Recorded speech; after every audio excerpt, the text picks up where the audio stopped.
By the way, folks, please, you've heard this expression, separation of church and state. I challenge you right now to go and read the Constitution of the United States of America, and you tell me anywhere in that document that the expression separation of church and state is used. We'll continue with how you talked about how they're federalizing the churches, having them fill out dossiers on their members straight ahead, and then get into other areas in the notes you made that we haven't even covered yet. Lindsey Williams, stay with us. Just did a 4-minute radio interview. We try to cover all the bases here.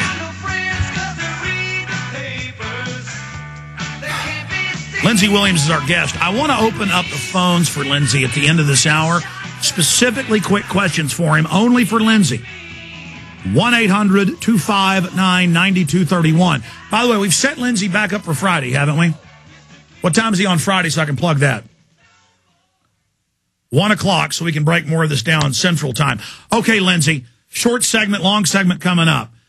I need to, okay, so you said taking over the churches, because even if you don't believe in Christ or Christianity or even Buddha or Muhammad or any of that, they're attacking all of those, but especially Christianity, because if you don't owe allegiance to a God, you'll owe it to a state. Or if you don't owe allegiance to your family, you'll owe it to the state. They're wrecking anything that they don't control. But using the churches, as you said, with the clergy response teams, finish up with that. Let's get into the chronology and other things he said, because we didn't get to all of it yesterday.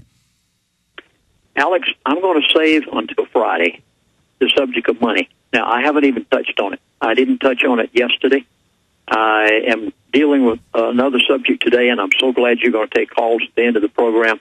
Everybody in the listening audience, I'm warning you right now, please be here on Friday. I have not even told you anything about the money side of this whole situation, and the most sensitive part of anybody's anatomy is a real pocket.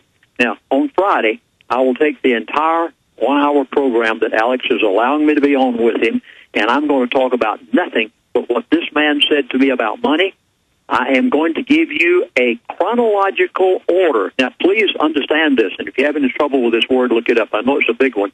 I'm going to give a schedule of events in chronological order over the next 2 years of what you can expect in relation to your money, your 501s, all of these retirement programs, everything else imaginable.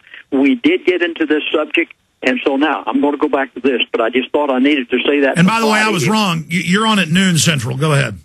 Yeah, if you're on the program today, please, you will want to be back here on Friday. Okay, let's cover all the other areas, because there's a lot we haven't covered. Finish up with the church takeover, and then let's go to the other issues.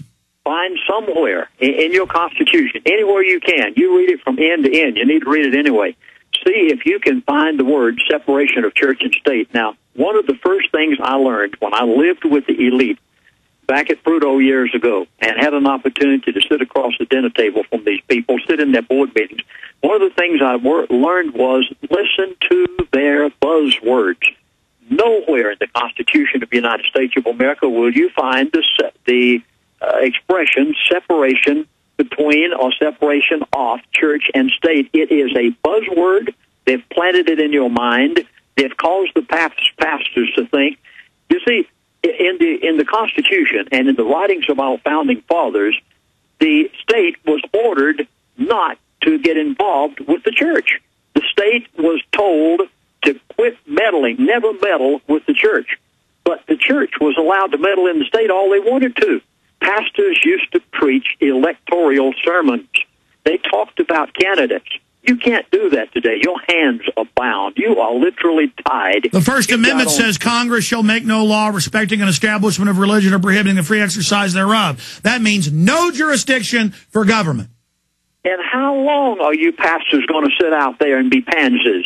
Now, please forgive me. I've been a pastor for 50 years or a minister of some type for 50 years' time. And I'm a graduate of a good Christian Bible college in college. Folks, please, get off your duff. Pastors, you ought to be preaching electoral sermons. You ought to be talking about prostitution. You ought to be talking about what's happening to our republic. You ought to be out there learning and teaching courses on the Constitution in your church. If you don't, Homeland Security has you right where they want you. You are under their finger.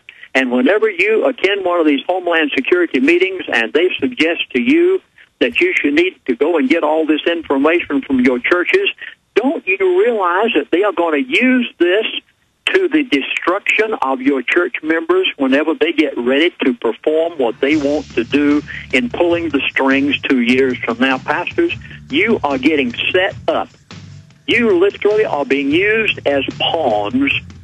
This man went into this separation of church and state. There is no such thing. In fact, the state ought to stay out of the church. You have no business having a 501c3. In fact, you should be meddling in the state and telling your congressman what to do. And all right, stay there. Let's get into other areas when we come back.